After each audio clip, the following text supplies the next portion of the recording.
অনেক দিনের জমে থাকা ময়লা, তেল আর অগোছালো রান্নাঘরকে আজ একদম নতুনের মতন করে ফেলবো। ডিপ ক্লিনের প্রতিটা ধাপ আজকে আমি আপনাদের সঙ্গে শেয়ার করব। আর আজকের ভিডিওটা কিন্তু হতে চলেছে একদম রিফ্রেশিং আর স্যাটিসফাইং। আমরা যারা হাউসওয়াইফ, আমাদের হাউসওয়াইফদের কিন্তু একটা বড় চ্যালেঞ্জ ঘরের সমস্ত কিছু সামলে কিচেন পরিষ্কার রাখা। তাই আজকে আমি একটু সময় বের করে পুরো রান্নাঘরটা ডিপ ক্লিন করবো। নমস্কার সবাইকে, আমি মহুয়া। আবারও একটা নতুন ভিডিওতে আপনাদের সকলকে স্বাগত। আজকে সকালটা শুরু করেছি আমি একদম প্ল্যান করে, কারণ আজকে ঠিক করেছি রান্নাঘরটা হবে একদম ঝকঝকে। তাই সকালে উঠে ঘরের সমস্ত কাজ, রান্না বান্না সব কিছু গুছিয়ে নিয়েছি। এখন রান্নার পরে যে সমস্ত বাসনকোসনগুলো থাকে সেগুলো চটপট ধুয়ে মুছে নিচ্ছি। আজকে রবিবার হওয়া সত্ত্বেও আমার রান্না বান্নাটা অন্যান্য দিনের রবিবারের তুলনায় অনেকটাই হালকা, কারণ আজকে ডোডো খাবে ওর ঠাম্মির ঘরে। অজয় সকাল থেকে কাজ চলছে, ও ওখানেই থাকবে, রইলাম বাকি আমি একা। তাই ওই আমার মতন করে একটু রান্নাবান্না করে নিয়েছি, কারণ আমি দুদিন ধরে ঠিক করেই নিয়েছিলাম যে আজকে যেহেতু রান্নাবান্নার চাপটা কম, তাই আজকে আমি আমার রান্নাঘরটা ডিপ ক্লিন করব। কারণ ডিপ ক্লিন মানেই কিন্তু শুধু একটু মোছামুছি না, এটা মানে নিজের রান্নাঘরটাকে হোক বা নিজের ঘরটাকে হোক একদম আবার নতুনের মতন করে সাজিয়ে তোলা, নিজের মনটাকেও ফ্রেশ করে নেওয়া। আর আজকে সেই রান্নাঘর যেখানে প্রতিদিনের এত গল্প, এত রান্না, এত ব্যস্ততা, যেখানে আমাদের মতন হাউসওয়াইফদের অর্ধেক সময় কেটে যায়, সেইটাকে একটু ভালোবাসা দিয়ে, একটু সময় দিয়ে আবার নতুন করে পরিষ্কার করব। আগে আমি আমার প্রত্যেক দিনের যে কাজটা রান্নাবান্না করার পর সেটাকে করে নিচ্ছি। রান্নাবান্নার পর যে সমস্ত বাসনপত্র থাকে সেগুলো তো দেখলেনই, আমি মেজে নিয়েছি। তারপরে আমি আমার গ্যাস ওভেন, আমার চিমনি, সমস্ত কিছু আমি পরিষ্কার করে নিচ্ছি। এগুলো আমার প্রত্যেক দিনের কাজ। প্রত্যেক দিন রান্নার পরে আমি এগুলো পরিষ্কার করি। শুধুমাত্র আমি না, আমাদের মতন সবাই যারা রান্নাঘরে কাজ করি তারা আশা করি রান্না করার পরে এগুলো সমস্ত কিছু পরিষ্কার পরিচ্ছন্ন করে। তাই আমি ভাবলাম আগে আমি এই দিকটা সেরে নিই, তারপরে আমি আমার ক্যাবিনেটগুলো পরিষ্কার করতে বসবো। আমি সব সময় চেষ্টা করি সপ্তাহে একটা দিন অন্তত হাতে সময় নিয়ে আমার রান্নাঘরটাকে একটু পরিষ্কার রাখার, কিন্তু শরীরটা খারাপের জন্য প্রায় 15 দিনের বেশি হয়ে গেছে আমি আমার রান্নাঘরটাকে ভালো মতন পরিষ্কারই করতে পারছিলাম না। মানে রান্না করার পর যতটুকু করার ততটুকুই করছিলাম। আজকে রান্নাটাও অনেক কম আর মনটাও ভালো আছে, তাই ভাবলাম আজকে সময়টাও হাতে অনেক, তাই ভাবলাম আজকে রান্নাঘরটা পরিষ্কার করে ফেলি আর আপনাদের সঙ্গে শেয়ারও করি। চলুন, আমার গ্যাস ওভেন আর এদিকে সমস্ত কাজ হয়ে গেছে, এখন মেন কাজে লেগে পড়ি। আমি সব সময় আমার কিচেনের যে ক্যাবিনেটগুলো, এগুলো আমি কলিন দিয়েই পরিষ্কার করি। আমি জানি না আর কিছু দিয়ে পরিষ্কার করা যায় নাকি, যদি আপনারা জেনে থাকেন তাহলে কিন্তু আমাকে অবশ্যই কমেন্ট করে জানাবেন। আমি ফ্ল্যাটে আসার পর থেকে যতবারই আমার কিচেন আমি ডিপ ক্লিন করেছি, আমি কিন্তু কলিন দিয়েই করেছি এবং আমি ভীষণ ভালো রেজাল্ট পাই।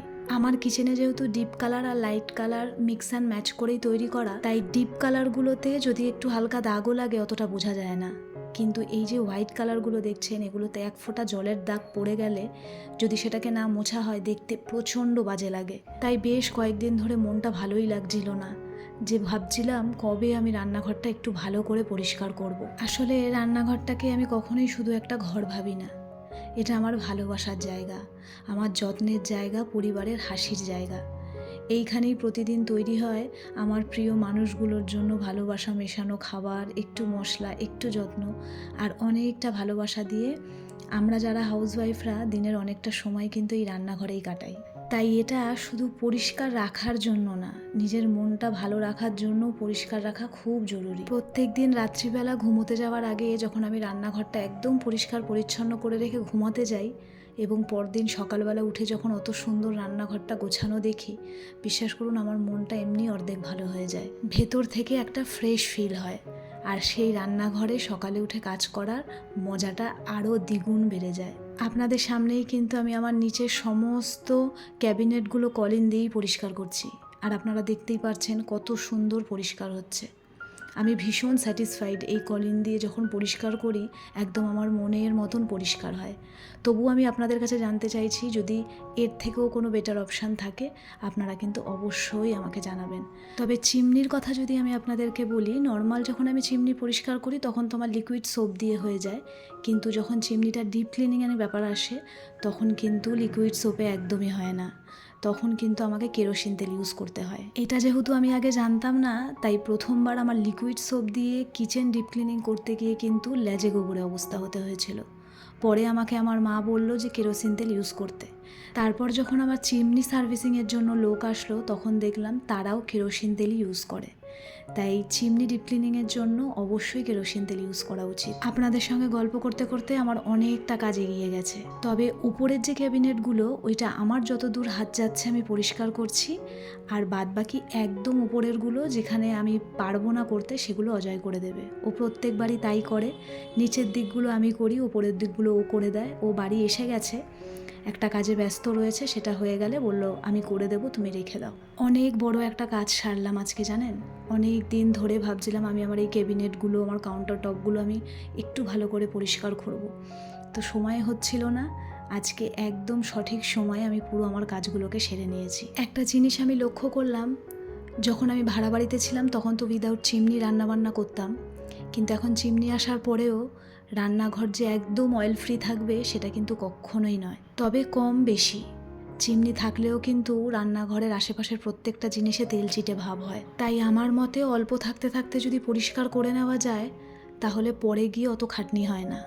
কারণ ঘরের সামান্য ধুলো ময়লা ঝাড়া আর তেল কাস্টে জিনিস পরিষ্কার করার মধ্যে কিন্তু আকাশ পাতাল পার্থক্য আছে। তেল চিটে জিনিস পরিষ্কার করতে সময়ও যেমন লাগে, তেমনি কিন্তু বিরক্তি মতন একটা ব্যাপারও আসে। তাই রান্নাবান্না করার পরে প্রত্যেক দিন আমি চেষ্টা করি আমার চিমনিটাকে পরিষ্কার করে ফেলার, আমার রান্নাঘরের আশেপাশে যে জিনিসগুলো আছে সেগুলো পরিষ্কার করে ফেলার। তবে ক্যাবিনেটগুলো তো প্রত্যেক দিন পরিষ্কার করা সম্ভব হয়ে ওঠে না, তাই সেটাকে চেষ্টা করি সপ্তাহে একদিন করে পরিষ্কার করার।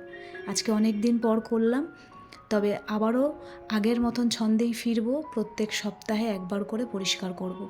আর বিশ্বাস করুন, আজকে রান্নাঘরটা পরিষ্কার পরিচ্ছন্ন দেখে আমার ভীষণ ভালো লাগছে। একটু আগেও ক্যাবিনেটগুলোতে এখানে ওখানে একটুখানি দাগ ছোপ লেগেছিল, কিন্তু এখন পুরো ঝাঁ চকচকে। মনে একটা আলাদাই শান্তি লাগে ঘরদর পরিষ্কার হয়ে গেলে, বিশেষ করে রান্নাঘরটা পরিষ্কার থাকলে। আসলে সারাদিনের অর্ধেকটা সময় তো এই রান্নাঘরেই কাটে, তাই এইটাকে পরিষ্কার থাকলে পরে মন শান্তি, মেজাজ শান্তি, সমস্ত কিছু। চলুন, ভিডিও শেষ করার আগে আজকে আপনাদের সঙ্গে কয়েকটা জিনিস শেয়ার করব। পয়লা বৈশাখ উপলক্ষে কিন্তু আমি আমার রান্নাঘরের জন্য কয়েকটা বাসন কিনেছি, সেটা আপনাদের সঙ্গে শেয়ার করাই হয়নি। তো সবার প্রথমে কিনেছি প্রেশার কুকারটা। এটা আমি একবার ইউজও করে ফেলেছি। আমার একটা বড় প্রেশার কুকার ছিল 5 লিটারের, অ্যালুমিনিয়ামের। সেটা আমার ভীষণ বিরক্ত লাগতো অল্প একটু জিনিস রান্না করতে, তাই এই ছোট্ট একটা প্রেশার কুকার হকিন্সের আমি কিনেছি। যদিও প্রেশার কুকার বড় হোক বা ছোট হোক, এটা একটু মাজার ঝামেলা রয়েছে, কিন্তু বড় প্রেশার কুকার মাজতে একটু বেশি ঝামেলা হয়, তাই জন্য আমি এই ছোট্ট প্রেশার কুকারটা কিনেছি। খুব সুন্দর, আর এটা কিন্তু একদম স্টিলের। তারপরে আমি এই হাঁড়িটা নিয়েছি, এটা আপনারা অলরেডি দেখেছেন আমি রান্না করেছি, কিন্তু যেহেতু আমি এটা পয়লা বৈশাখ উপলক্ষে নিয়েছি, তাই আপনাদেরকে আমি আরও একবার দেখালাম। এই রকম একটা হাঁড়ি নেওয়ার আমার অনেক দিনের ইচ্ছা ছিল। তারপরে আপনাদের একটা কিউট জিনিস দেখাই, এই দেখুন। এটা কি বলতে পারবেন? এই দেখুন, পুরী লেখা রয়েছে এখানে। এটা আমার মাসি পাঠিয়েছে আমাকে। আমার মা গেছিলো, আমার মাসির বাড়ি চাকদা, তো পুরী থেকে এটা আমার মাসিকে কেউ একজন দিয়েছে, তো আমার মাসি এটা আমাকে দিয়েছে। চাল মাপার কৌটো, কি সুন্দর না দেখতে, খুব কিউট। আমি এর আগে এরকম ধরনের জিনিস দেখিনি। আমি তো নর্মালি ওই তেলের যে কৌটো থাকে, আমার শাশুড়ি মাই আমাকে বানিয়ে দিয়েছিল, সেটা দিয়েই মাপি।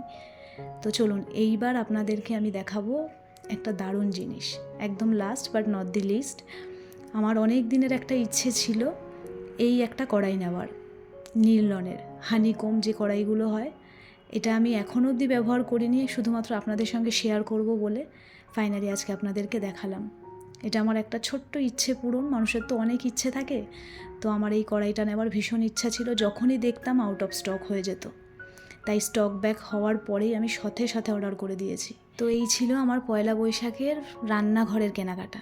জিনিসগুলো আপনাদের কেমন লাগলো অবশ্যই কিন্তু জানাবেন। তাহলে চলুন আজকের ভিডিওটা শেষ করি। সকলে ভালো থাকবেন। আপনাদের সঙ্গে আমার আবার পরের ভিডিওতে দেখা হবে।